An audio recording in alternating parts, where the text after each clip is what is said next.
Hey everybody, how's it going? Movie review for you today. If you're new to my channel, this is normally a cologne and perfume channel, but I occasionally like to do something different. If you're a returning viewer, like I said, just a different thing for fun. So today I'm reviewing a movie called The Platform, which came out in 2019 and came out on Netflix in 2020. So if you have Netflix, you can check it out. This is a horror film. So of course, if you don't like horror movies, you are not going to like this. It's a little bit creepy and it's a little bit gory as well. So if you're squeamish, you won't like this one at all. I reviewed this movie on Letterboxd, which if you don't know that place, it's a kind of a little bit like almost like a social media website without any of the bullshit that basically lets you just review movies and read other people's reviews and stuff. And I'll try to keep this succinct as possible for me. So, this is a Spanish speaking film, by the way, so obviously there's going to be subtitles, but that doesn't personally bother me. This has got a very cool concept. Basically, the concept of this film is that you have this prison that is vertical.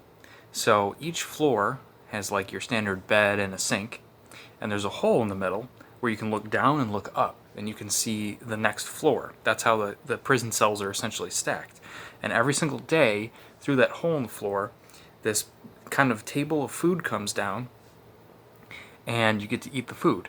And it starts at the higher levels where those people get it first, and then everybody going down gets the scraps basically. So the lower you are, the higher your number basically. Like if you're 150, you have to wait for all those people and you don't get a lot of food. So it's kind of an interesting thing, right? And then once a month, every month, they drug you. They switch your floor to a random floor. So you never know what floor you're going to be on. If you're at the top, it's great. If you're at the bottom, you might starve to death. So a lot of crazy things can happen from that, right? So you're going to have to excuse me because, I'm not a Spanish speaker, so some of the names of the characters, I don't honestly remember them. They were a little bit, not names I'm used to. And to be honest, this is one of those films where you can remember the things that happen, but you're probably going to forget the name of the characters and things like that. So, and the concept of this film, as I just explained, is very interesting, a very intriguing concept, and it reminded me a little bit of Cube. If you've seen that film, it reminded me quite a bit of that. And it kind of in media res, or media res, if that's the correct pronunciation of that term, where it kind of starts in the middle of things because it just starts with the main character waking up, whose name is Goreng. I have it kind of cheat sheet here. He kind of just wakes up in the cell, and his cellmate kind of explains things to him. And then the film is pretty short. I want to say it's like a 90-minute film, so it doesn't take up too much of your time. And it just kind of, the film basically shows him going through, and it's kind of how his roommate, or his cellmate, so to speak, is telling him, like, he's kind of being a little bit positive about it, or maybe like he's not really giving it much thought, like, it's not going to be the worst thing in the world. And his roommate's like, I've been here a lot longer than you, and I can tell you that you're going to see some fucked up stuff.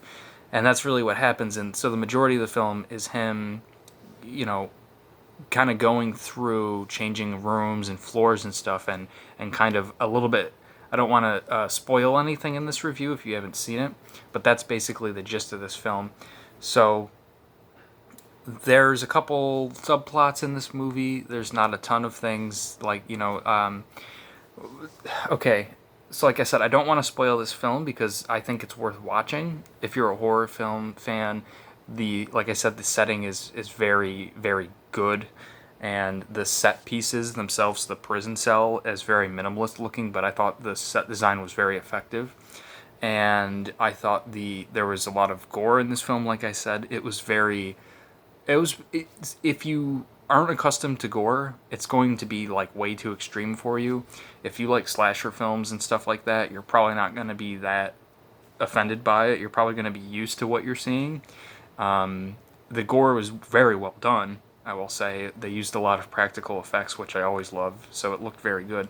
But my main problems with this film, and I gave this I think a 2.5 out of 5 on Letterboxd, so really a mediocre thing, is because I don't always need a film to explain everything. I don't need things laid out pretty for me and perfectly. I can deal with a film that doesn't explain everything. And I can also deal with a film that doesn't have a beautiful conclusion, a nice wrapped up with a bow conclusion. Sometimes films kind of say, well, here's a section of what happened, that's all we're showing you. You fill in the blanks what you think might happen afterwards or anything like that. I don't necessarily mind that. My problem is that, and I've seen this a little bit, and my problems are that there's quite a strong political or socio kind of economic almost like message in this film, and to be right up front, I do not have a problem with that in my films. I don't have a problem with having symbolism in my films that I watch.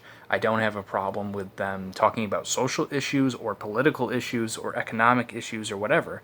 In fact, sometimes I quite like it when that's kind of woven into the narrative. My problem with this film is that as the film goes on, it starts as a pretty cool horror film, and then they start to show you the message, so to speak, and it's just heavy-handed. It's very heavy-handed, and it's very on the nose. And this is a problem I have with a lot of films where that on-the-nose sort of message gets in the way of telling the story. And that's the problem that I have with this film, is the message they're basically trying to show or trying to present, they have to show it so much that it's getting in the way of the actual plot and things that are happening. Like, characters might do things, and of course in horror films characters always do things that are stupid that you wouldn't do, but it's like getting in the way of what you would think they would do in order to show that message. And it got stronger, I feel, as the film went on, and I was like, I liked the movie less as it went on. My interest started to wane as it went on. I was like, this is a great idea, and got some gritty scenes and some great settings and everything, and then it just kind of started to wane because the message that they're trying to send, which is not necessarily a bad message, by the way, but it just got so strong in the way. And then the end of the film, I'm not going to spoil, of course, it's a bit of an open-ended ending, but it's just like, I feel like I've been a little bit descriptive enough of that, but that was basically my main problem with the film.